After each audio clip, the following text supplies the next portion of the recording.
본 방송에서 제공하는 투자 정보는 투자 판단에 대한 조언입니다. 방송에서 제공하는 주식의 가치, 가격 상승 및 가격 하락에 대해서는 방송사에서 보장하지 않습니다.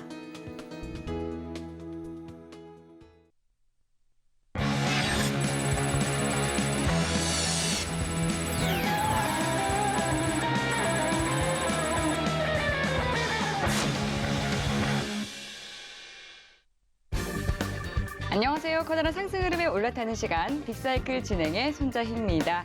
네, 월급 빼고 다 오른다라는 말이 나올 만큼 정말 고물가 시대에 살고 있습니다. 근로소득만으로 부족함이 느껴지신다면 이 투자를 통해서 돌파구를 마련해 봐야 되겠죠.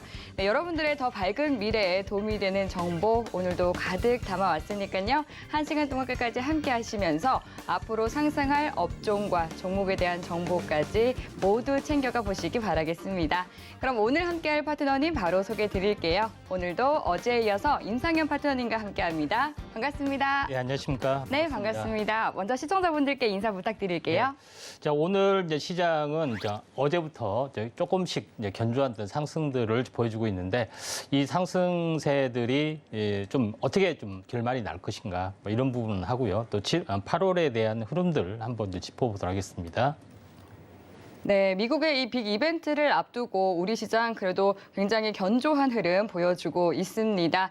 시장과 관련해서 궁금한 사항 있으신 분들은 노란톡 들어오셔서 파트너님과 직접 소통 이어가실 수 있습니다. 문자번호 샵 0082번으로 임상현이라고 파트너님의 성함 3글자 적어서 문자 보내주시면 노란톡 참여하실 수 있는 링크 바로 답장으로 보내드리도록 하겠습니다.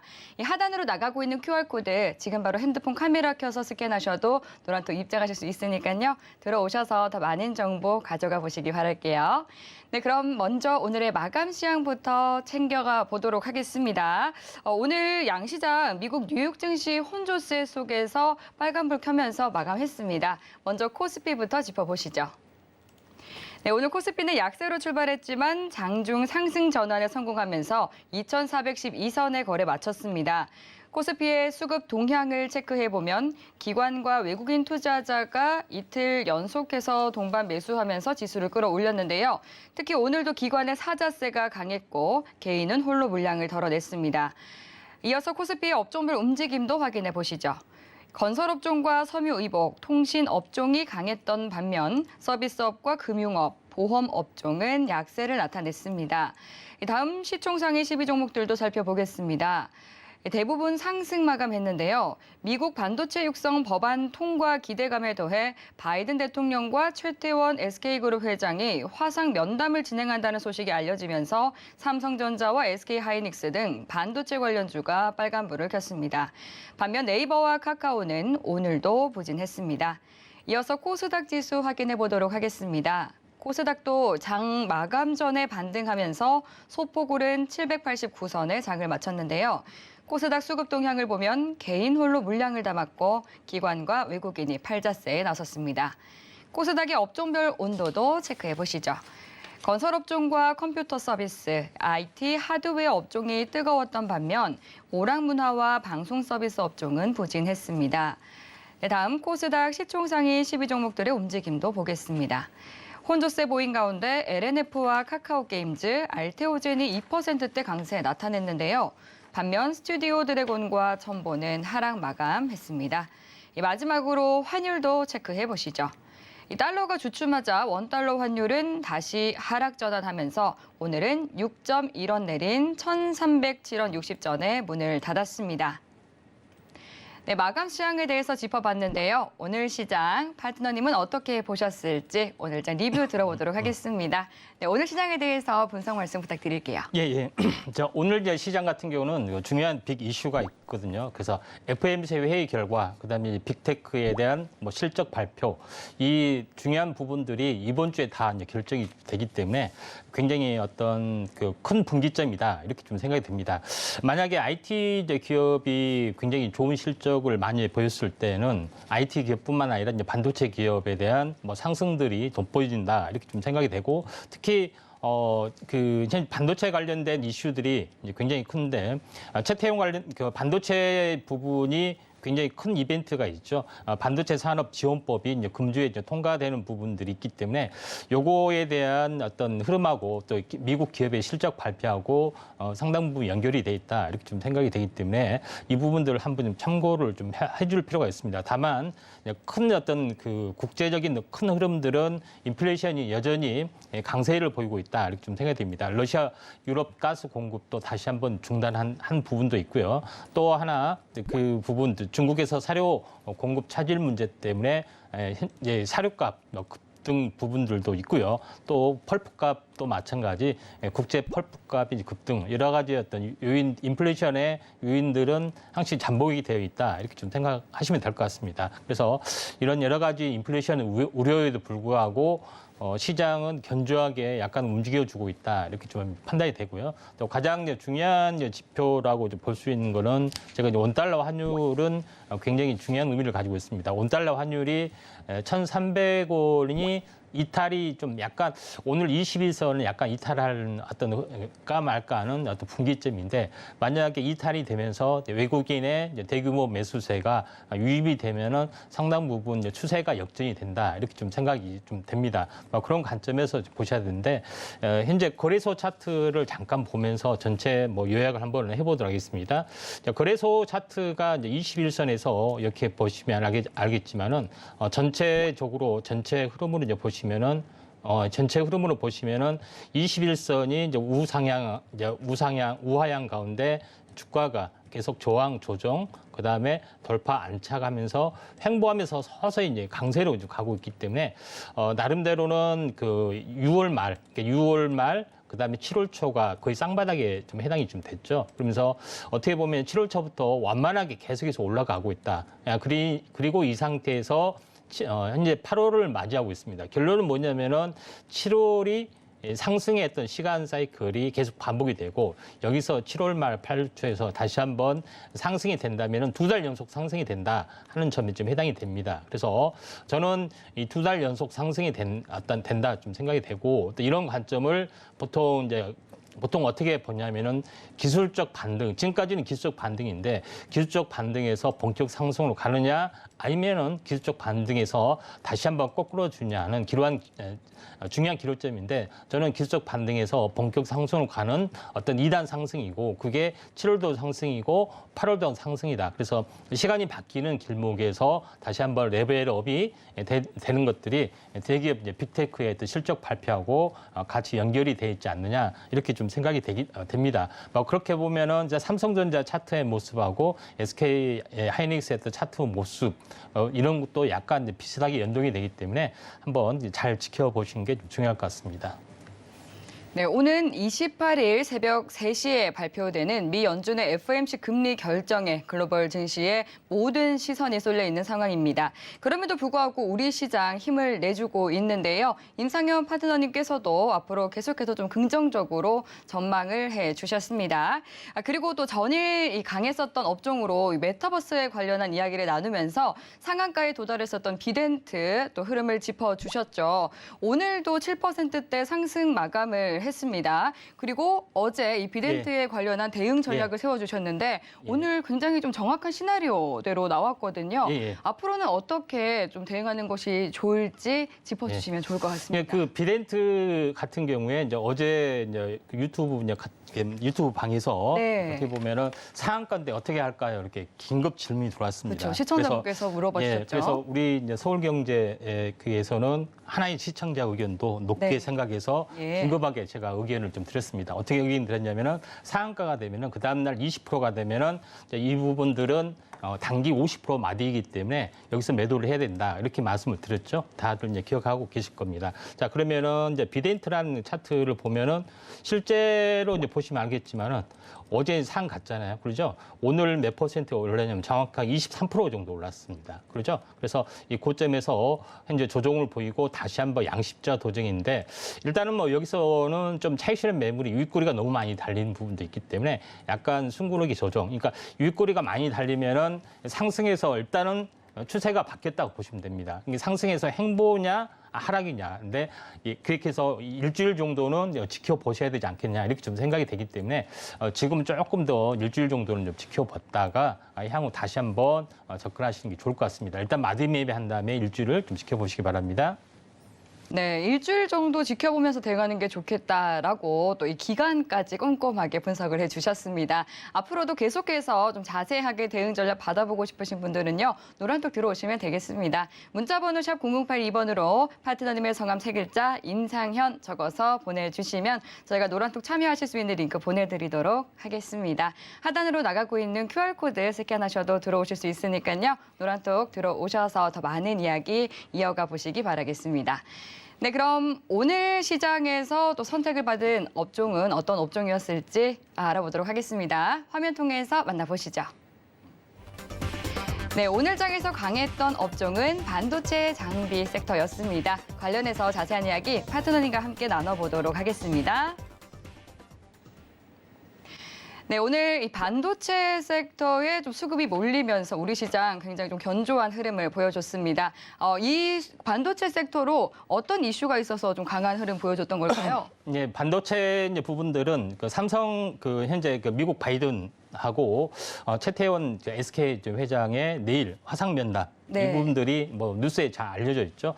이런 굵직굵직한 현재 어떤 뉴스들이 나와주고 있고 두 번째는 반도체 산업 지원법이 금주 내에 아마도 통과될 가능성이 상당히 많이 존재를 합니다.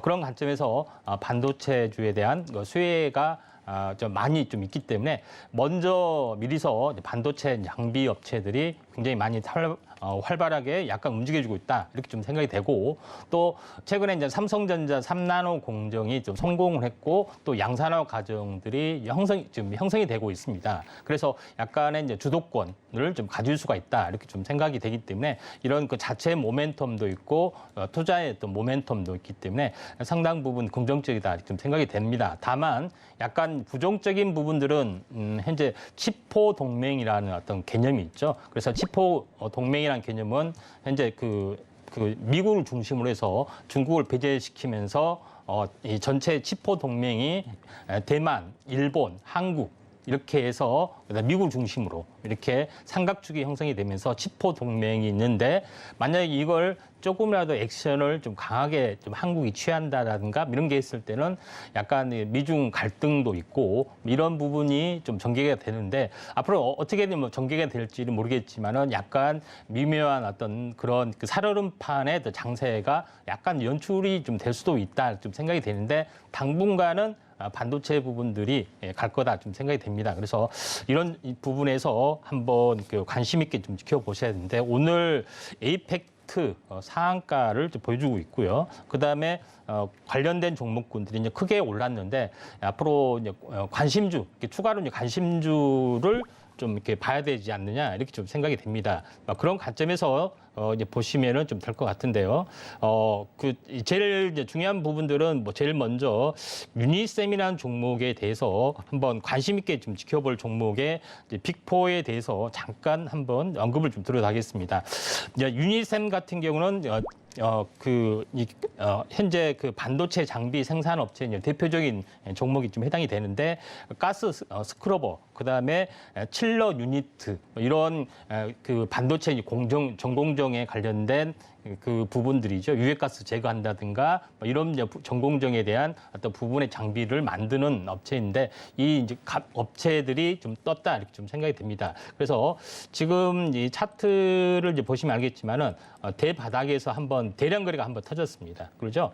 대량 거래가 좀 터지고 그리고 나서 매물 소화 과정들이 한 1주, 2주 정도 좀 있는 상황에서 다시 한번 서서히 반전이 좀 되려고 하기 때문에 전체적으로 보았을 때는 충분하게 숨고르기가 좀 됐다 이렇게 좀 생각이 됩니다.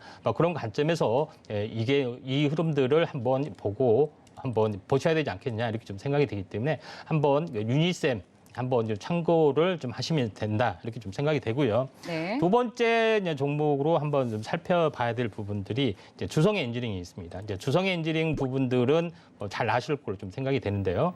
주성 엔지닝 같은 경우는 핵심적인 부분들은 이것도 이제 반도체 이제 장비 전공정 장비 업체에 좀 해당이 되고, 그다음에 그 핵심적인 부분들은 반도체 전공정 장비, 그다음에 디스플레이 장비, 그다음에 뿐만 아니라 태양전지 제조 관련해서도 주성 엔지니어링이 나름대로 기술을 가지고 있습니다. 그런 부분이 있기 때문에 주성 엔지니어링은 여러 가지 다방면에 이제 걸쳐서 전체 흐름은 상당히 좀 좋게 나타날 수가 있다 이렇게 좀 생각이 되는데, 그 주성 엔지니어링 차트를 이제 보면서 잠깐 말씀을 좀 드리도록 하겠습니다. 주성 엔지니어링 같은 경우는 그 핵심적인 흐름들 같은 경우는 최근에 이제 바닥권에서 계속해서 완만한 완만한 횡보 바닥, 다중 바닥을 통해서 바닥에서 크게 오르지는 않았습니다. 그래서 조금 지금 올라와 주는 단계이기 때문에 지금은 최바닥이 15,000원. 그렇죠? 지금 가격이 16,000원. 그래서 바닥에서 5%나 뭐 5%도 뜨지 않았기 때문에 이런 종목을 한번 관심 있게 좀 지켜보시면은 좀 되지 않겠느냐 이렇게 좀 생각이 좀 됩니다. 그런 관점에서 주성 엔지니어링을 한번 보실 필요가 있다 이렇게 좀 판단이 좀 되고요. 그 다음에 이제 세 번째는 제가 지난번에 이제 특집으로 했을 때 반도체 이제 전공 장비보다는 후공정의 어떤 그 현재 가공 과정이 굉장히 복잡해지기는 그런 부분이 있기 때문에 칩 디스플레이나 테스트 공정 이런 부분들이 상당히 강화되기 때문에 현재 후공정 관련된 종목군들을 우리가 좀 살펴봐야 된다 이렇게 이야기를 좀 했습니다. 그런 의미에서 한번 그 후공정 관련된 종목에 대해서 잠깐 좀 살펴보면은, 후공정 관련해서는 좀 괜찮은 부분 종목군에 대해서는 한번 두 개 한번 언급을 좀 드리도록 하겠습니다. 유니테스라는 종목하고요. 그다음에 네페스 아크라는 종목인데, 유니테스 같은 종목 잠깐만 보고요. 자, 유니테스 같은 경우는 현재 후공정 장비 업체 내용의 핵심들을 좀 이렇게 가지고 있는데, 반도체 후공정의 모든 테스트, 그다음에 번진 테스트, 뭐 이런 여러 가지 테스트 부분들을 총체적으로 맡아서 하는 부분들이 좀 있습니다. 그래서 유니테스가 최근 좀 차트의 모습을 잠깐 보시면은 단기 고점에서 굉장히 많이 급락을 했습니다. 28,000원에서 이제 급락을 좀 했는데 거의 16,000원이기 때문에 거의 12,000원이 빠졌습니다. 16,000원이기 때문에 보통 우리가 이제 10진법이 있고 그다음에 12진법이 있습니다. 제가 왜 이 말을 하냐면은 28,000원에서 10진법이면 18,000원 이렇게 떨어지면은 이게 이제 10,000원짜리 10,000원이 좀 떨어지는 부분이죠. 근데 28,000원에서 12진법, 이게 다시 말해서 12,000원이 떨어지게 되면은 16,000원이기 때문에 여기서 16,000원이 바닥의 또 흐름들이다 이렇게 보시면 좀 될 것 같습니다. 그래서 바닥을 잘 다지는 부분들이 좀 최근에 형성이 좀 돼주고 있고, 21선 저항, 그다음에 최근에 이제 돌파와 안착 이런 흐름들이 있기 때문에 한번 18,000원이 그 바닥권의 안착에 해당이 되고, 최고점에서는 28,000원에서 18,000원에 해당이 되는 하나의 이제 가격의 마디다 이렇게 좀 생각이 됩니다. 그런 관점에서 보면은 유니테스트가 현재 바닥에서 그렇게 올라오지 않았기 때문에 이번 주 만약에 호재가 나와주면은 이쪽 관련된 종목이 한번 시세를 좀 내지 않겠느냐 이렇게 좀 생각이 좀 됩니다.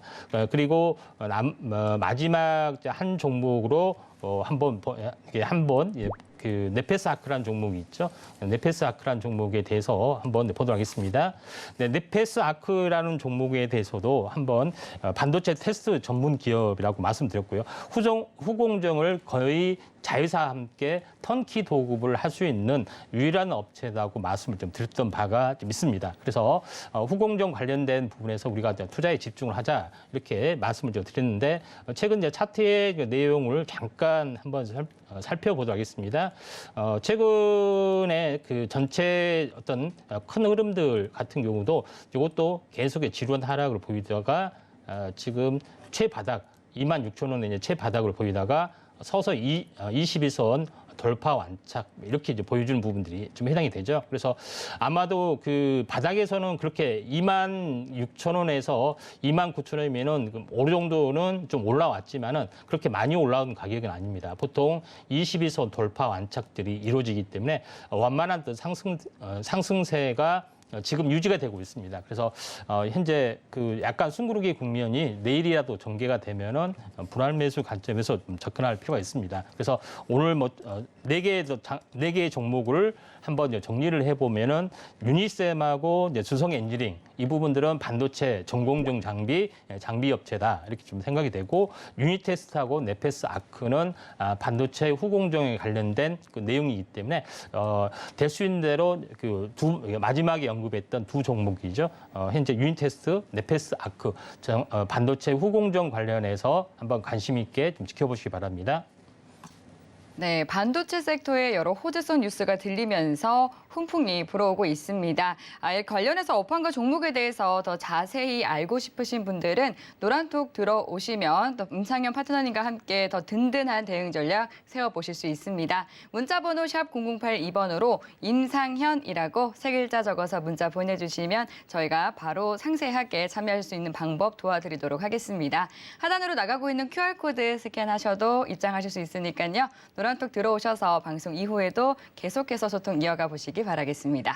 네, 그럼 오늘 장에 대해서는 여기까지 마무리해 보도록 하고요. 이제 시선을 더 멀리 내다보도록 하겠습니다. 앞으로는 어떤 업종이 우리에게 이 상승 그리고 수익을 안겨주게 될까요? 먼저 화면 통해서 확인해 보시죠. 네, 앞으로 큰 상승 흐름을 보여줄 업종으로 항암 신약 선택해 주셨습니다. 업종과 탑픽 종목까지 파트너님과 함께 자세하게 이야기 나눠보도록 하겠습니다. 네, 제약 바이오주 전문가답게 또 오늘 이 항암 신약을 가져와 주셨습니다. 계속해서 제약 바이오 관련한 해당 섹터를 좀 눈여겨보고 계신 것 같은데요. 이 항암 신약에 대한 본격적인 이야기로 들어가기 앞서서 지난주 이 시간에 언급해 주셨던 내용 좀 한번 짚고 넘어가 보도록 하겠습니다. 이 코로나19 치료제 개발 이야기를 하면서 일동제약에 대해서 좀 언급해 주셨거든요. 이 말씀해 주셨던 내용 그리고 업데이트된 이슈에 대해서 한번 정리해 주시죠. 예. 지난번에 이제 말씀을 코로나 이제 치료제에 대해서 쭉 언급을 좀 하면서 네. 천연물 이제 불패신화 뭐 예. 이 부분에 대해서 제가 약간은 이제 집중적으로 강조를 하면서 잘 나가고 있는 일동제약, 그다음에 국전약품 이 부분들은 관심권에서 제외를 시킨다 이렇게 말씀을 드렸습니다. 그래서 왜냐 이제 의아스러운 부분들이 많았었는데 결국은 현재 일동제약이 천연물 기반의 치료제가 아니기 때문에 이런 부분에 대해서 실패할 가능성이 상당히 많이 있다 이렇게 조심스러운 우려 표시를 좀 했었고요. 그다음에 노란톡방에서는 그 이유에 대해서 자세히 언급을 좀 했습니다. 물론 일동제약 부분들이 팍스로비드라는 성분과 유사합니다. 팍스로비드 성분은 현재 그 화이자에서 만드는 최초의 이제 치료제이고 또 통과가 됐죠. 근데 일본에서 지금 시오노기 제약에서 이제 공동 임상을 했는데 임상 이상에서 이제 그 별다른 유효성, 그러니까 먹는 부분하고 먹지 않는 부분하고 별로 차이 못 느끼겠다고요. 그래서 2번이나 연기를 시켰습니다. 일본에서요. 그러면 3상 데이터를 한번 보고서 우리가 평가를 해보자 이렇게 이야기를 좀 했습니다. 근데 또 오늘 왜 올랐느냐? 일본에서 안 해주기 때문에 긴급한 상황을 통해서 우리나라가 해주겠다. 우리나라에서 한번 신청을 하면 해줄 거다 이렇게 이야기했는데. 한번 입장을 바꿔놓고 생각을 해보면은 일본에서 안 해줬는데 우리나라에서 먼저 해줄 리가 약간 또 드물겠죠. 이런 부분에 좀 있습니다. 그리고 일본은 굉장히 좀 까다로운 부분도 있어요. 근데 이런 부분이 있는데 저는 오늘 과도하게 약간 오르지 않느냐. 그리고 또 하나의 어떤 부분들은 화이자의 팍스로비드 성분하고 유사한데 설마하니 이게 탄약이 될까? 이런 그 강력한 믿음이 좀 있는 것 같습니다. 물론 저도 그 결과에 대해서는 잘 모르겠지만은 약간 유사한 성분이 있다 할지라도 임상에서는 화이자는 어떻게 보면은 그 굉장히 큰 업체이기 때문에 보이지 않는 유리 장벽 통과될 수는 있지만은 작은 기업에서 하는 부분들은 약간 통과가 어려울 수도 있습니다. 뭐 이거는 약간 여담이지만은 보통 그 FDA나 뭐 이런 데서 그 현재 대부분 퇴임을 하면 다 어디로 가냐면은 화이자나 이런 큰 업체에 전부 다 그 업체의 이제 간부로 가게 돼 있습니다. 이것은 뭐겠습니까? 법원으로 보면은 전관 내우나 마찬가지죠. 왜 있겠어요? 그 인맥이나 여러 가지 어떤 부분들 임상이 좋게 평가받도록 또 이런 것들이 보이지 않게 암암리에 존재하는 그 메커니즘이 있기 때문에 아무튼 팍스로비들은 이게 화이자가 있기 때문에 통과됐는데 이 부분에 대해서 임상 데이터가 뚜렷하게 차이가 없는데 하느냐 이런 부분에 대해서는 회의감이 좀 저는 있다 이렇게 좀 생각이 되고 물론 결과는 지켜봐야겠죠. 근데 그 동안에 이제 부강약품, 일학약품 이런 그 종군당 이 세 개의 종목이 임상의 유의성을 확보하지 못하고 또는 부작용 때문에 탈락했던 경험들이 상당히 많이 있기 때문에 최종적으로 남은 현재 그 천연물 치료제에 대해서 우리가 한번 관심을 가질 필요가 있다 이렇게 좀 생각이 됩니다. 그런 관점에서 현재 이제 국전약품도 약간 저는 조금은 약간 부정적으로 보기 때문에 이 점 참고하시면 될 것 같습니다. 네, 워낙 이제 급등락이 나오는 제약 바이오 섹터다 보니까 또 주의해야 할 점에 대해서 짚어주셨고요. 이제 최근 약세장에서도 주목을 받고 있는 업종이 바로 제약 바이오 섹터입니다. 그간 실망스러운 흐름을 보이다가 다시금 좀 들썩거리고 있는 상황인데요. 코로나 백신 그리고 치료제에 가려서 그간 상승하지 못했던 이 항암제 관련주가 다시금 또 움직이기 시작했습니다. 이제 이 바이오주의 시선 이동이 일어나고 있는 건가요? 그런 부분도 있고요. 예. 또 어떻게 보면은 항암제 관련된 부분들이 네. 이 코로나에 이제 약간 피해주가 좀 될 수도 있어요. 왜냐하면은 그렇군요. 코로나하고 연결된 종목이 지난 2년 전에도 올라갔고 예. 또 이런 부분이 있는데 지금은 그러면은 그 시세를 전혀 받지를 못했습니다. 그러면은 어떤 종목군들은 4년, 5년 전에 한번 시세를 보이고 5년 동안 쉬는 종목군들이 좀 많이 있습니다, 사실은. 굉장히 그래서 길게 약간 쉬었네요. 본의학에 좀 약간 억울한 이제 케이스들이 있는데 네. 항암제가 뭐 그런 케이스이지 않느냐 이렇게 나름대로 좀 전망이 됩니다. 예. 그런 관점에서 임상도 약간 뭐 지연되는 것도 있기 때문에 코로나 이제 피해 업종도 일부에서는 깔려 있다 이렇게 좀 생각이 되는데 항암제 이제 동향에 대해서 뉴스 파울링을 한번 좀 해보도록 하겠습니다. 네. 여기를 보시면은 항암제 동향을 보면은 항암제, 당뇨약, 면역 치료제가 글로벌 의약품 매출의 85%를 차지한다. 그래서 전체적 글로벌 의약품으로 보시면 알겠지만은 지난해 전 세계 의약품 시장에 1조 3천억 달러가 시장 규모다. 약 우리나라 돈으로 보면은 1조 6,900억. 그러니까 1조 7천억 이제 1,700조입니다. 그러니까 1,700조가 현재 의약품 시장이 좀 해당이 되는데 그러면은 반도체가 얼마 정도 되느냐? 반도체는 그에 대한 그 절반밖에 되지는 않습니다. 결국은 의료 시장이 전체 어떤 반도체 시장보다 더 크게 뭐 전개가 좀 되고 있기 때문에 굉장히 중요한 의미를 좀 가지고 있다 이렇게 좀 생각이 좀 됩니다.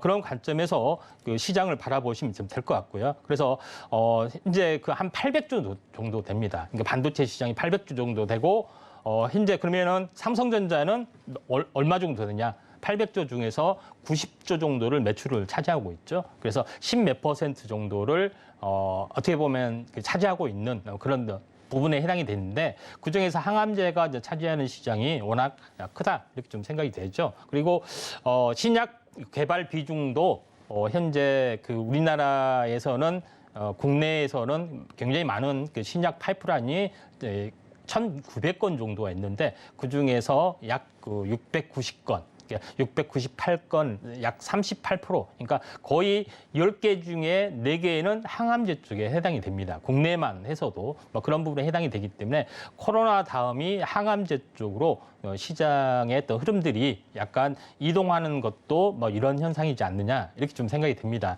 뭐 그런 관점에서 한번 바라보실 필요가 있는데 그래서 항암제의 흐름을 우리가 주목을 좀 해야 된다 이렇게 판단이 좀 됩니다. 여기까지 뉴스의 흐름들을 마치고 본격적으로 네. 작성하겠습니다. 네. 항암제 이 시장이 반도체 시장보다도 훨씬 더 큰 시장이라고 하니까 조금 더 귀가 쫑긋해지는 것 같습니다. 이제 항암제의 효능은 날이 갈수록 계속해서 발전이 되고 있다고 하던데 어떻게 발전해 왔는지 간단하게 정리를 해주시면 좋을 것 같습니다. 항암제 발전 과정에 대해서 현재 간단하게 정리를 하고 지난번에도 한번 했었는데 너무 내용이 약간 어렵다 해서 약간 그 초보자 또는 이제 시청자 여러분들이 약간 알기 쉽게 가장 쉽게 한번 그 정립을 좀 다시 한번 접근을 좀 하도록 하겠습니다. 그래서 항암제 스토리 같은 경우는 1세대 화학항암제 이거는 잘 아실 겁니다. 여러분들이 굉장히 중요한 부분인데 현재 세포 독성 다시 말해서 암세포나 일반 세포에 똑같이 적용이 되는 세포 독성에 좀 해당이 됩니다. 그래서 빠르게 증식하는 세포, 그러니까 뭐 구강세포, 뭐 머리세포, 그다음 현재 백혈구 이런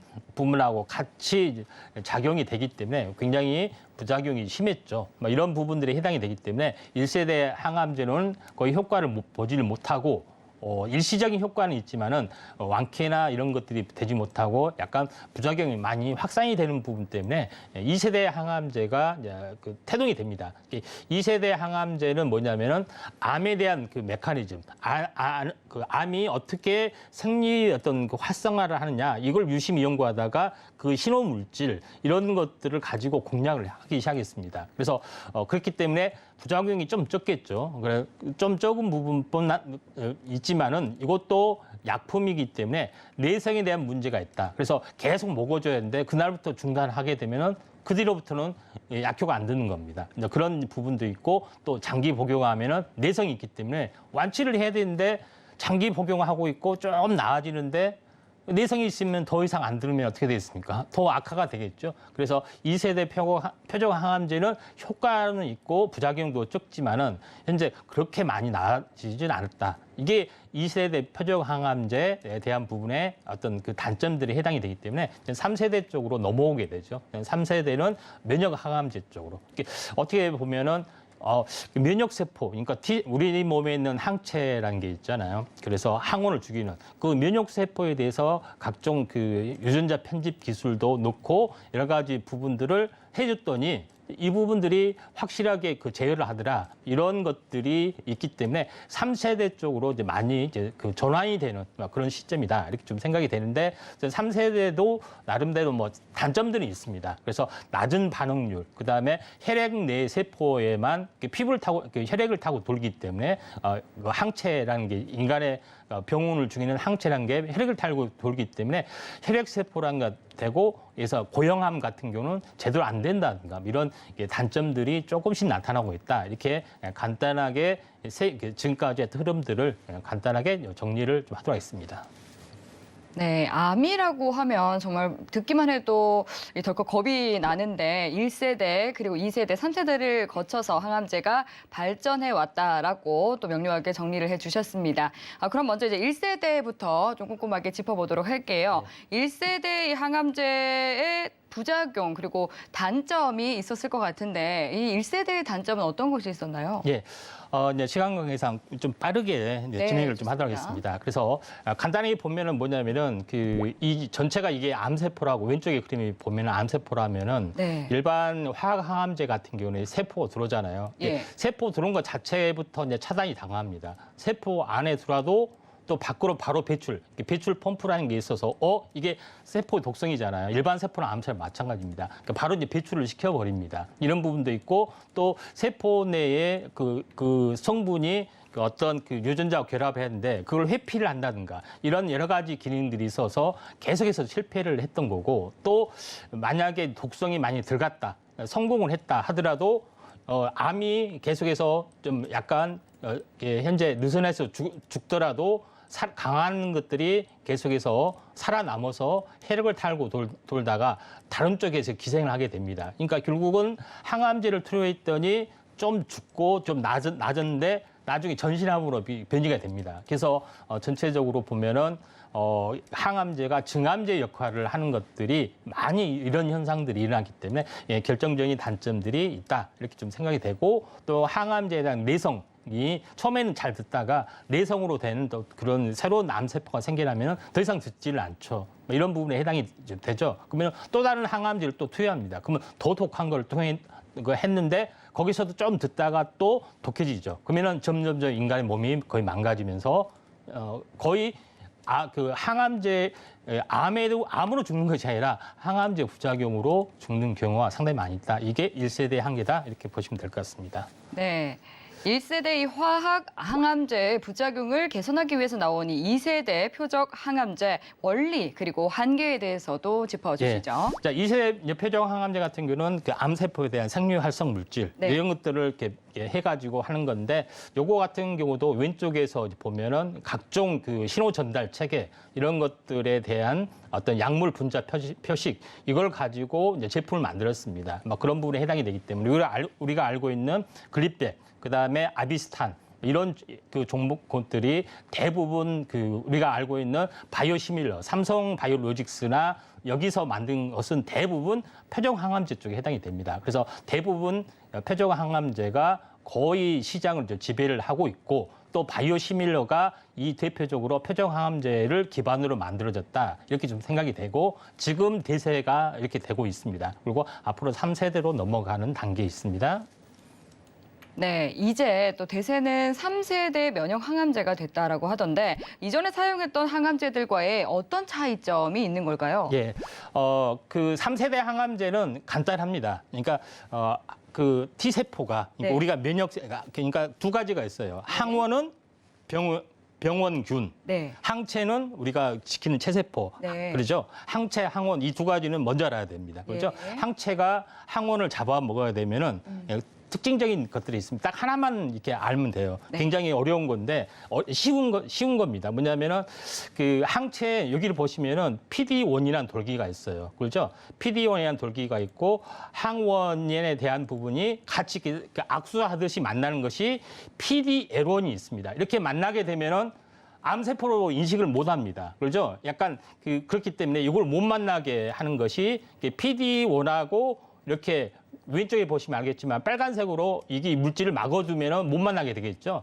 이제 이걸 방해하면은 T세포가 암세포를 잡아먹는 거죠. 그리고 PD-L1을 이렇게 방해하는 물질, 이렇게 만나게 못하도록 벙어리 장갑에다 끼는 겁니다. 그렇죠? 이런 부분의 메커니즘을 가지고 면역 항암제를 만들었다. 이게 가장 중요한 키포인트다. 이렇게 이제 보시면 될 것 같고, 이제 CAR-T는 뭐냐면은 이 돌기에 대해서 여러 가지 특수 공격 무기를 만듭니다.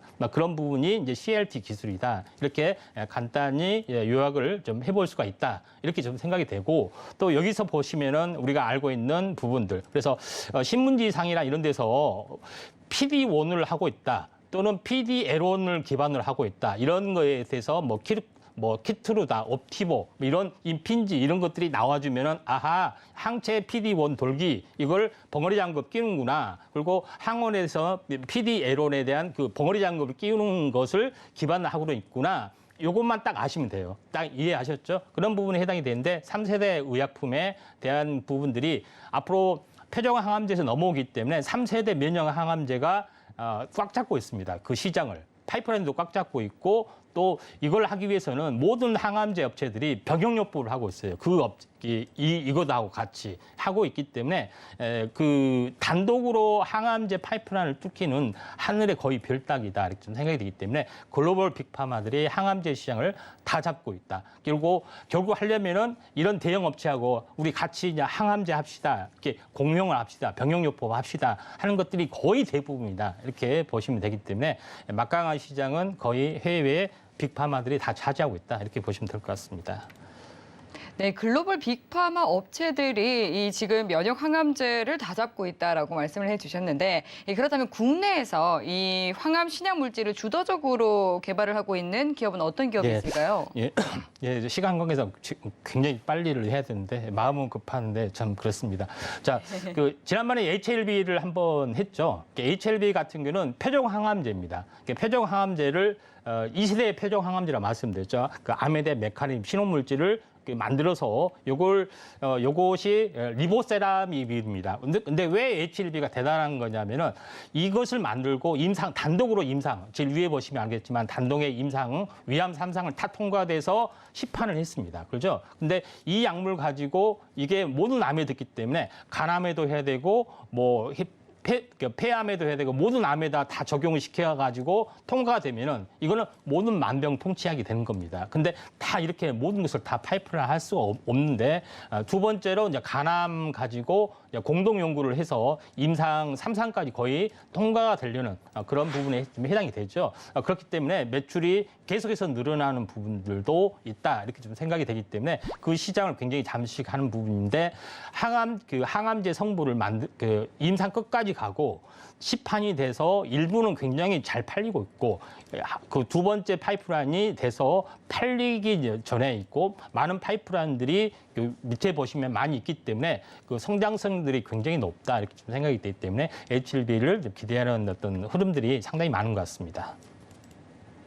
네, 항암제 효과와 기전이 계속해서 좀 발전하고 있는 상황입니다. 어떤 뉴스들이 계속 좀 나오고 있는지 정리해 주시죠. 예, 그 차세대 항암제에 대해서 한번 네. 보도록 하겠습니다. 그러면은 이제 기존에 이제 1세대 항암제, 2세대 항암제 있고 3세대 항암제, 면역 항암제까지 있는데 그러면 그 이유는 없느냐 이렇게 걱정하시는 분도 있고 네. 이렇게 있는데 그 새로운 항암제 트렌드가 있습니다. 그래서 여러 가지 그렇군요. 방식이 있는데 첫 번째 부분들은 항암 바이러스에 대한 부분들. 이제 과거에 신라진이 엄청나게 주도를 했던 것이 바로 이 방식입니다. 그걸 3세대 항암제를 더 뛰어넘는 성능을 발휘했습니다.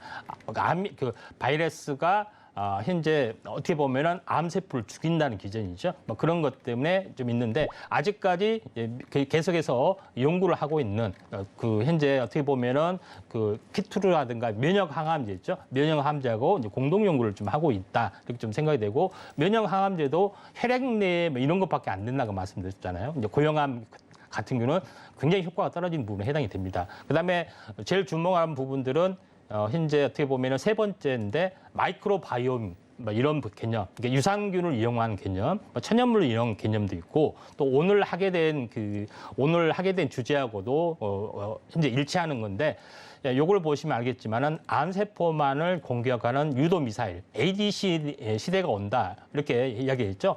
ADC는 뭐냐면은 항체 약물을 우리 몸에 대한 항체가 있죠. 항체에 대한 부분하고 약물을 결합해서 이걸 증식 배양해서 주사기나 뭐 이런 용도로 약물로 어떻게 투여를 하는 겁니다.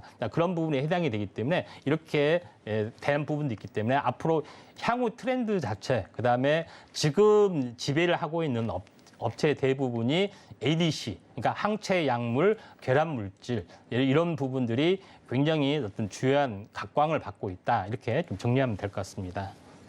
네, ADC 관련해서는 어떤 종목 보면 될까요? 자, ADC에 관련된 부분에 대해서는 딱 두 종목만 보도록 하겠습니다. 네, 좋습니다. 제가 지난번에 한번 이야기를 했던 ABL 바이오.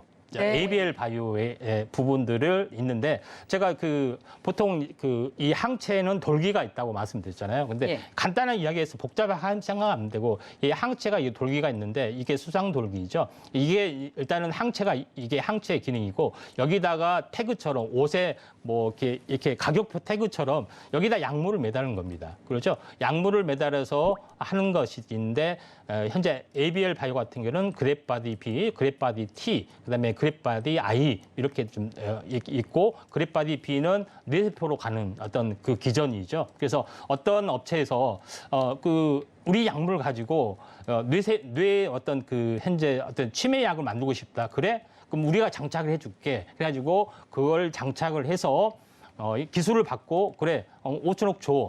또는 뭐 100억 줘. 그 개발해서 하면은 10%를 줘. 이런 식으로 해가지고 여러 업체에 대해서 수주를 받아서 이걸 해서 묶음으로 판매하는 플랫폼 기술에 좀 해당이 된다. 이렇게 간단히 정리를 하면 되는데 ABL 바이오가 빅파마인 사노피에 최근에 1조 2천억의 기술 계약을 했습니다. 그랩바디 B에 상대방이 원하는 물질을 딱 장착을 해서 이렇게 넘겨주는 조건. 이런 부분이기 때문에 또 다른 업체에서도 또 오면 똑같이 하기 때문에 수십 개 복사해서 컨트롤 C, 컨트롤 V에서 판매를 할 수 있기 때문에 이런 그 부분들이 많이 유행하고 있다. 이렇게 좀 생각하시면 되고, 두 번째는 레고캠 바이오도 마찬가지입니다. 레고캠 바이오도 ADC 어떤 플랫폼 기술이기 때문에 똑같은 내용으로 보시면 되지 않겠느냐. 이렇게 좀 생각이 좀 됩니다.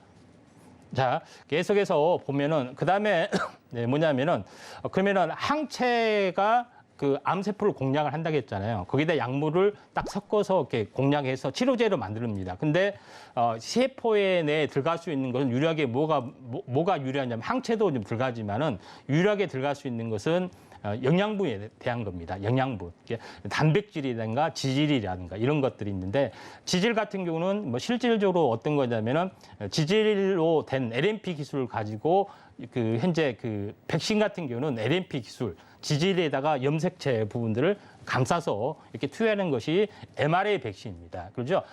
그 RNA를 메신저 한다 해가지고 지질을 감싸죠. 지질은 뭐냐면은 현재 세포가 먹고 사는 어떤 지방질이잖아요. 이런 부분이 세포는 통과가 된다는 이야기입니다. 그렇게 해서 통과돼서 mRNA를 집어넣는 건데, 똑같이 단백질도 세포 안에 들어갈 수 있습니다. 먹을 거리기 때문에. 근데 이것을 단백질을 가지고 세포 안에 들어가서 단백질에다가 현재 항체를, 약물을 이렇게 꼬리표처럼 묶어서 하게 되면은 이게 치료제가 된다. 이렇게 해서 만든 것이, 플랫폼 기술이 만든 것이 두 업체가 있는데, 첫 번째는 나이백이다. 이렇게 보시면 됩니다. 그래서 나이백이 첫 번째 업체고, 두 번째 업체는 펩트로이라는 업체입니다. 펩트로이라는 업체도 마찬가지로 현재 제가 내용은 간단하게 되지만 원리는 같습니다. 그 왼쪽에 보시면 알겠지만은 현재 유전자 물질, 그다음에 요거에다가 펩트로이에다가 감싸서 이렇게 집어넣는 개념이 되죠. 이런 개념이 있기 때문에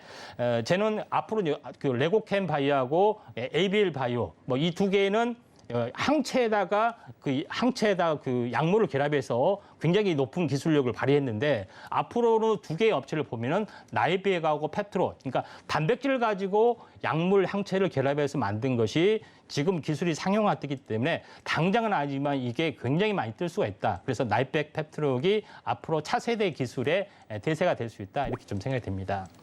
네, 제약 바이오 섹터에 대해서 이렇게 자세하게 꼼꼼히 뜯어봐주는 이 경제방송이 있을까 싶습니다. 유일무이할 것 같은데, 그렇다면 오늘의 주인공을 만나봐야 할 시간이죠. 오늘의 탑픽 종목 바로 공개해 보도록 하겠습니다. 어떤 기업일까요? 네. EDGC라는 종목입니다. EDGC요. 코로나19와도 또 연관이 있었던 종목 아닌가요? 네. EDGC 하니까 네. 진단키트 아니야? 그렇죠. 약간 실망하는 눈빛이 보입니다. 네. 근데 기업의 내용을 뜯어보면은 그래서 이제 하는구나 이렇게 됩니다. 네, 바로 공개해 주시죠. 예. 그래서 EDGC 하면은 그러면 진단키트니까 일단 오르잖아요. 그렇죠? 근데 진단키트를 만든 EDGC의 기업력이나 그 기술력이 워낙 뛰어나면은 그 내부 가치가 한 번에 반영이 되는 거기 때문에 금상첨화다 이렇게 좀 생각이 됩니다. 그래서 네. EDGC 같은 경우 간단하게 말해서 유전체 분석, 유전자 기술, 그러니까 유전자 치료제 기술을 가지고 있는 업체인데, 최근에 이제 분자 진단 키트 이것 때문에 갑자기 업종 전환을 한 것에 부업을 띄는 겁니다. 이게 그래서 원래 본업은 아니고요. 그런 부분에 좀 해당이 되는데, 그런 부분이 알려져 있는데, 보통 유전자 혈통 분석 검사 서비스 이런 것이 특화된 업체인다 이렇게 좀 생각하시면 되는데, 두 번째가 가장 제일 중요한 부분에 해당이 됩니다. 암 진단 키트를 이 업체에서 상용화를 시키기 때문에 이 성장성이 굉장히 무궁무진하다 이렇게 좀 생각이 됩니다. 그래서 주요 관계사는 내추럴 라이프, 건기식을 하는 업체, 그다음에 바이로큐어, 항암 바이러스, 그러니까 자회사가 있습니다. 항암 바이러스를 하는 업체의 기술력 파이프라인도 있고, 그다음에 제일 또 중요한 것은 뭐냐면은 노아 바이오텍. 앞으로 비건 유기가 아니고 대체 유기 시장이 커지잖아요. 그래서 이 파이프라인을 모두 가지고 있다 하는 것이 가장 중요하다. 이렇게 좀 생각이 좀 됩니다. 그런 관점에서 현재 EDGC가 굉장히 큰 파이프라인을 암 진단 키트를 비롯해서 엄청나게 클 수가 있다 이렇게 좀 생각이 됩니다. 차트를 보면서 거의 일단은 그 마감을 좀 지어야 되지 않겠냐 이렇게 좀 생각이 되는데 자 EDGC에 있던 차트를 이제 보면서 이제 마지막으로 말씀드리겠습니다. 근데 마침 타이밍이 눌림목 저점의 타이밍이네요.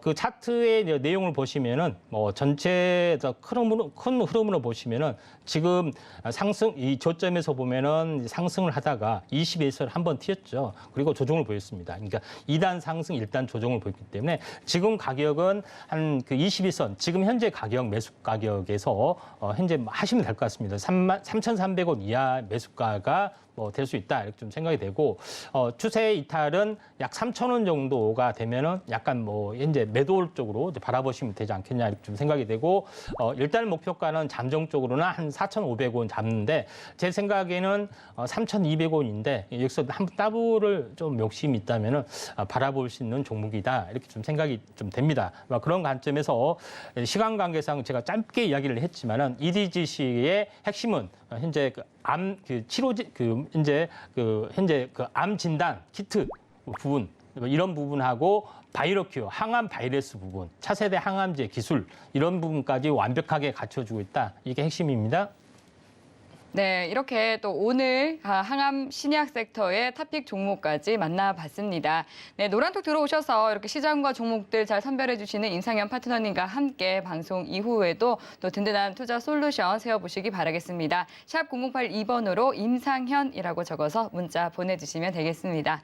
참고로 본 방송에서 제공하는 정보는 투자 판단에 대한 조언일 뿐 해당 상품의 가치나 수익률을 보장하지 않습니다. 서울경제TV는 자본시장 통합법을 준수합니다. 1:1 투자 상담과 유사 수신행위 등 모든 불법 사항을 엄중히 금지합니다. 오늘 저희가 준비한 내용은 여기까지입니다. 시청해주신 여러분 고맙습니다.